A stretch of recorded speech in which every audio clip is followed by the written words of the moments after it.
मोर आवास के मुद्दे पर विधानसभा में हंगामा। बीजेपी के आरोपों को मुख्यमंत्री ने बताया निराधार। सर्वे सूची और आंकड़ों पर उठाए सवाल। प्रधानमंत्री आवास में गड़बड़ी को लेकर बीजेपी का बड़ा प्रदर्शन। कई नेताओं के साथ विधानसभा का घेराव करने निकले कार्यकर्ता। महासमुंद के बसना क्षेत्र में ईंट भट्टा हादसे में 5 मजदूरों की मौत। मुख्यमंत्री ने परिजनों को दी 2-2 लाख रुपए की सहायता राशि। और छत्तीसगढ़ राज्य में निर्यात को बढ़ाने के लिए दुर्ग में एक्सपोर्ट आउटरीच कार्यक्रम। निर्यातक और निवेशकों ने की चर्चा।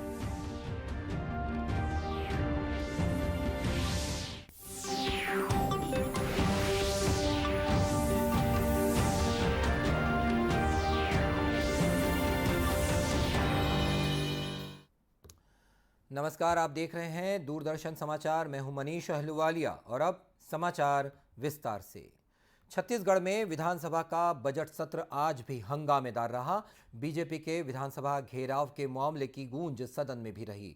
विपक्ष ने आरोप लगाया कि भाजपा विधायकों को विधानसभा आने से रोका जा रहा है। पूर्व नेता प्रतिपक्ष धर्मलाल कौशिक ने कहा कि सदन में पीएम आवास के मुद्दे पर स्थगन लाया गया है। 16 लाख आवास नहीं बने। हितग्राहियों को आवास का लाभ नहीं मिलने से लोगों को दिक्कतें हो रही हैं। उन्होंने कहा कि स्थगन पर चर्चा कराने की मांग की, लेकिन सरकार चर्चा से भाग रही है।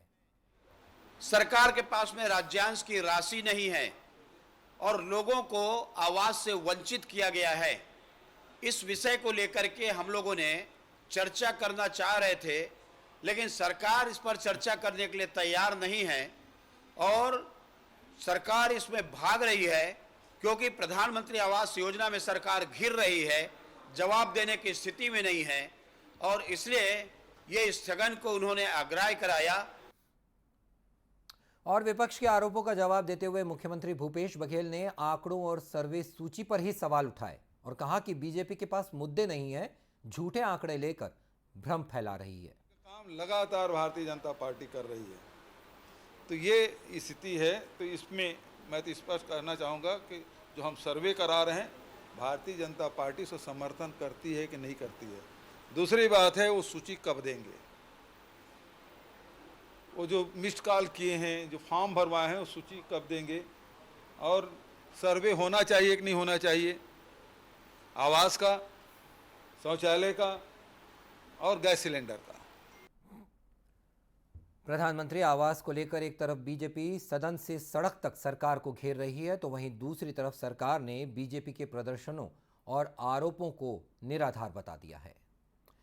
प्रधानमंत्री आवास में गड़बड़ी का आरोप लगाते हुए भारतीय जनता पार्टी लगातार छत्तीसगढ़ में प्रदर्शन कर रही है। इसी कड़ी में आज कई कार्यकर्ताओं के साथ विधानसभा का घेराव किया जा रहा है। मोर आवास, मोर अधिकार योजना को लेकर बीजेपी लगातार प्रदर्शन कर रही है। उनका आरोप है कि छत्तीसगढ़ सरकार कई हितग्राहियों को आवास नहीं दिलवा पा रही है। प्रदर्शन के पहले पिरदा में बीजेपी की एक सभा भी हुई, जिसमें प्रदेश अध्यक्ष अरुण साव, नेता प्रतिपक्ष नारायण चंदेल समेत बीजेपी के कई दिग्गज नेता शामिल हुए। बीजेपी प्रदेश अध्यक्ष अरुण साव ने राज्य सरकार पर झूठ और भ्रम फैलाने का आरोप लगाया और कहा कि सरकार गरीबों के साथ अन्याय कर रही है। गरीबों के साथ अन्याय किया है, प्रधानमंत्री आवास से लोगों को वंचित करने का काम किया है। आज भ्रम फैलाना बंद करिए, ये तो धर्म युद्ध है।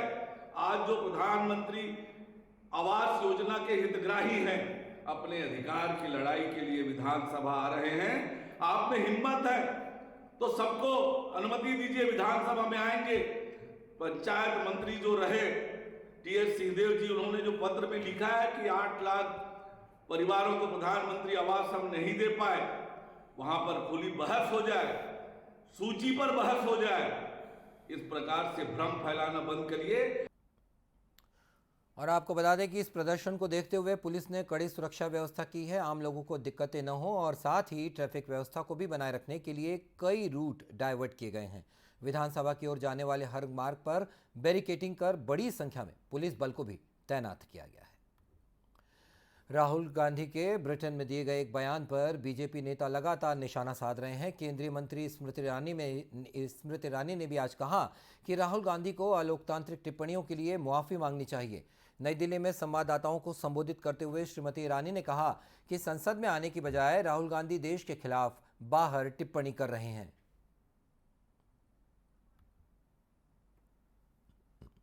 मैं आज राहुल गांधी से पूछना चाहती हूं, आपने जाकर विदेश में कहा कि आपको हिंदुस्तान की किसी यूनिवर्सिटी में बोलने का अधिकार नहीं, तो 2016 में देश की राजधानी में एक यूनिवर्सिटी में जाकर इस बात तक का आपने समर्थन कर दिया जब नारा लगा भारत तेरे टुकड़े होंगे।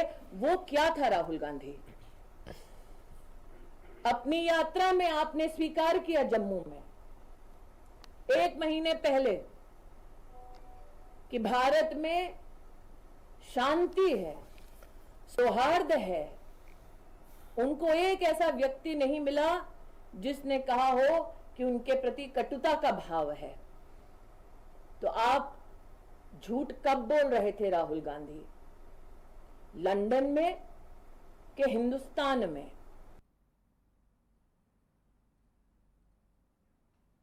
राहुल गांधी से माफ़ी की मांग को जायज़ ठहराते हुए केंद्रीय मंत्री ने मांग की कि श्री गांधी को इसलिए माफ़ी मांगनी चाहिए क्योंकि उनकी टिप्पणियों से सदन, भारतीय संविधान और देश के मतदाताओं का अपमान हुआ है। और प्रदेश की खबरों में महासमुंद के बसना क्षेत्र में एक बड़ा हादसा हो गया है जिसमें 5 मजदूरों की मौत हो गई है। दरअसल ईंट भट्टे में ईंट पकाने के लिए आग लगाई गई थी और आग लगाकर ये मजदूर ईंट के भट्टे के ऊपर ही सो गए, जिससे ये हादसा हो गया। 5 मजदूरों की मौत के साथ ही एक मजदूर घायल भी हुआ है। यह हादसा महासमुंद जिले के गढ़ फुलझर में हुआ। बताया गया कि यह ईंट भट्टा कुंज बिहारी पांडे का अवैध ईंट भट्टा था।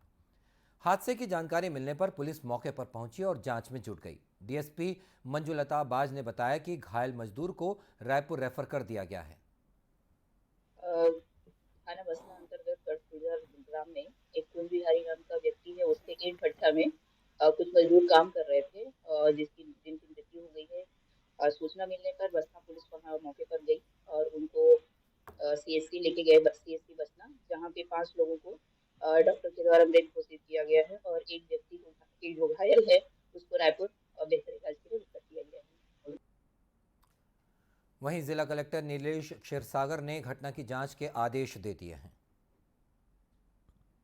इसमें जो सभी मृतक थे ईंट भट्टा के ऊपर रात को सोए थे। ईंट भट्टे को नीचे से जो जलाने के लिए उन्होंने आग भी लगा दी थी, क्योंकि उससे कार्बन मोनोऑक्साइड की जैसी जहरीली गैस भी निकलती रहती है और उसके कारण दम घुटने से इन सभी लोगों की 5 लोगों की मृत्यु हो गई। एक जो जिनकी गंभीर अवस्था में उनको रायपुर में रेफर भी किया है। माननीय मुख्यमंत्री महोदय जी ने उनके अच्छे इलाज के निर्देश भी दिए। इसके साथ साथ सभी जो मृतक हैं उनके परिवार के लिए सभी के लिए प्रति मृतक 2 लाख रुपए की माननीय मुख्यमंत्री जी द्वारा घोषणा भी की है। उसके जो भी आवश्यक दस्तावेज है वो भी भेजे जा रहे हैं, तत्काल उनको वो राशि भी दी जाएगी। इसके साथ साथ जो सभी 5 मृतक थे उनका पोस्टमार्टम रिपोर्ट भी कराया गया था और जो अंतिम विधि है वो पूरे हम उसको करा रहे हैं। मुख्यमंत्री भूपेश बघेल ने घटना पर दुख जताते हुए जिला प्रशासन को यह आदेश दिया है कि घायलों को हर संभव मदद दी जाए। साथ ही उन्होंने मृतकों के परिजनों को 2-2 लाख रुपए देने की घोषणा भी की है। कांकेर जिले में 13 दिनों से लापता परिवार के मामले में पुलिस ने एक बड़ा खुलासा किया है। पूरे परिवार को मरा बताकर व्यापारी परिवार बीमा के 72 लाख रुपए पाना चाहता था। इसके लिए उसने अपनी कार को भी आग के हवाले कर दिया, लेकिन फॉरेंसिक टीम की जांच में इस बात की पुष्टि हो गई कि घटना के वक्त कार में कोई भी व्यक्ति नहीं था। इसी आधार पर परिवार की तलाश की जा रही थी। पुलिस अधीक्षक शलभ सिन्हा ने बताया कि युवक पर 25 लाख रुपए का कर्ज था, जिसके कारण उसने ये पूरी साजिश को रचा। गाड़ी में नहीं था तो ऐसा समझ में आ रहा था कि जो परिवार है वो गाड़ी के अंदर तो नहीं पता था। उस दिशा में पतासाजी की जा रही थी तो पता चला कि पखांजूर की फैमिली की गाड़ी है, समीरन सेक्टर की गाड़ी है। तो जब उनका एक्टिविटी ट्रेस किया गया तो पिछले दिन रायपुर में उनकी एक्टिविटी पता चली। रायपुर धमतरी में लगातार हमारी टीमें फील्ड पे एक्टिव रही। साइबर सेल से भी हमने इनपुट लिया तो ये पता चला कि रायपुर में धमतरी धमतरी में एक होटल में ये रुका था और अगले दिन फैमिली लेकर के वहाँ से निकला है। तो उसी एंगल पे हम लोग लगातार काम कर रहे थे और फिर ये कल पखांजूर वापस अपने परिवार के पास पहुंचा और इसने पुलिस से संपर्क किया। सकुशल चारों के चारों यहाँ आ चुके हैं। श्री सिन्हा ने यह भी बताया कि कारोबारी समीरन सिकदार ने बच्चों के इलाज के लिए धमतरी जाने की बात कही थी, मगर पहले वो रायपुर गया। समीरन और उसके परिवार की आखिरी लोकेशन भी रायपुर में ही मिली थी। परिवार की तलाश पिछले 13 दिनों से जारी थी, जिसके बाद समीरन और उसका परिवार पखांजूर से अपने ही फार्म हाउस में मिला है। इसमें फील्ड पे हमारी 5 से 6 टीमें डेली एक्टिव रहती थी। लोकल चारामा में, पखांजूर में, धमतरी में और रायपुर में 2-3 अलग-अलग जगहों पे टीमें रहती थी। साथ-साथ हम लोगों ने लगभग 1000 से ज़्यादा सीसीटीवी फुटेज देखे हैं और 9 लाख से ज़्यादा नंबर्स का हमने एनालिसिस किया, जिसमें से हम लोगों को फाइनली 40-45 हज़ार नंबर मिले थे जो थोड़े से डाउट वाले श्रेणी में थे, उनका भी हम फिल्टर कर रहे थे और साथ-साथ 300 से ज़्यादा होटल और लॉजेस को हमने चेक किया जहाँ पे इनके रुकने की संभावना हो सकती थी। तो काफ़ी वृहद स्तर पे सभी टीमों ने काम किया और बहुत अच्छे से कोऑर्डिनेट करके ऐसा दबाव बना पाए कि ये वापस आने पे मंजूर हुआ। 5 अलग-अलग टीम समीरन और उसके परिवार को खोजने के लिए अभियान चला रही थी और इस अभियान को एसपी शलभ सिन्हा खुद लीड कर रहे थे। कांकेर के अलावा धमतरी और रायपुर की पुलिस समीरन के परिवार की तलाश कर रही थी। बरामदगी के बाद पुलिस ने समीरन के पास से 5 लाख रुपए कैश भी बरामद किए हैं। देश में निर्यात को बढ़ाने के लिए भारत सरकार के विदेश व्यापार महानिदेशालय की ओर से एक कार्यक्रम आयोजित किया जा रहा है। छत्तीसगढ़ के दुर्ग में भी एक्सपोर्ट आउटरीच कार्यक्रम आयोजित किया गया, जिसमें निर्यातक और निवेशकों ने निर्यात को बढ़ाने पर चर्चा की। उल्लेखनीय है कि देश के 75 जिलों में ऐसे कार्यक्रम किए जा रहे हैं। राज्य में इसके लिए रायपुर और दुर्ग जिले का चयन किया गया है। कार्यक्रम में वाणिज्य और उद्योग मंत्रालय, भारत सरकार के अपर महानिदेशक डॉक्टर वी सरमन शामिल हुए। उन्होंने DEH के महत्व को बताया। इस शहर के अंदर हर जगह आप देखें टैलेंट भरा हुआ है। कोशिश है सिर्फ उसको उभारने की, और जिस तरीके से इसको केंद्र सरकार ने शुरुआत करी है, मुझे लगता है कि इसको हर तरह से हमें सपोर्ट करना चाहिए और इसको बढ़ावा देना चाहिए। बहुत अच्छा सफल प्रयास रहेगा। कार्यक्रम में भिलाई नगर निगम आयुक्त रोहित व्यास ने कहा कि छत्तीसगढ़ देश में चावल सहित कई उत्पादों का प्रमुख निर्यातक राज्य है। राज्य शासन ने एक्सपोर्ट को कई सुविधाएं दी हैं। उन्होंने छत्तीसगढ़ में वनोपजों के लिए कार्य योजना बनाने पर भी जोर दिया। एक्सपोर्ट प्रमोशन की जितनी योजनाएं चल रही है उन सब के बारे में जानकारी दी जा रही है। पैनल डिस्कशंस हैं, यहाँ पर अलग अलग टाइप के प्रेजेंटेशन है, विषय विशेषज्ञ आए हैं काफ़ी सारे, तो इसके बारे में काफ़ी अच्छी जानकारी दे रहे हैं कि एक्सपोर्ट को बढ़ावा कैसे दिया जा सकता है। अगर हम दुर्ग ज़िले की बात करें तो छत्तीसगढ़ में, पूरे छत्तीसगढ़ में दुर्ग ज़िले का एक्सपोर्ट है वो काफ़ी अच्छा है। हमारे यहाँ से प्राइमरीली हम लोग आयरन को और चावल को और स्टील को एक्सपोर्ट करते हैं। अब उसमें बड़ा उसको कार्यक्रम में छत्तीसगढ़ के कटघोरा क्षेत्र से आए महिला स्व सहायता समूहों का सम्मान किया गया। इस दौरान निर्यातकों ने चावल के निर्यात को बढ़ाने के लिए जारी मंडी शुल्क में 5% की छूट को आगे भी जारी रखने की मांग रखी। अप्रैल में मन की बात कार्यक्रम की 100वीं कड़ी का प्रसारण होने जा रहा है। प्रधानमंत्री नरेंद्र मोदी हर महीने के आखिरी रविवार को मन की बात कार्यक्रम के जरिए जनता से जुड़ते हैं। DD न्यूज़ के साथ ही रेडियो पर श्री मोदी जनता से अपनी बात साझा करते हैं। हम आपको दिखा रहे हैं कुछ चुनिंदा अंश। श्री मोदी ने कैसे पहली कड़ी में मन की बात के लिए रेडियो माध्यम को चुना, ये उन्होंने खुद बताया। मेरे देश की ताकत किसानों में है। मैं आप ही के भरोसे भारत आगे बढ़ेगा, ये विश्वास व्यक्त करता हूँ। आपकी शक्ति में भरोसा है, इसलिए मुझे भारत के भविष्य में भरोसा है।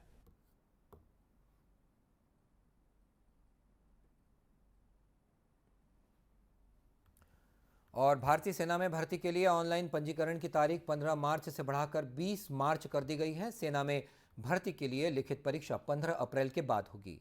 लिखित परीक्षा में उत्तीर्ण उम्मीदवारों को ही भर्ती रैली में हिस्सा लेने का मौका दिया जाएगा।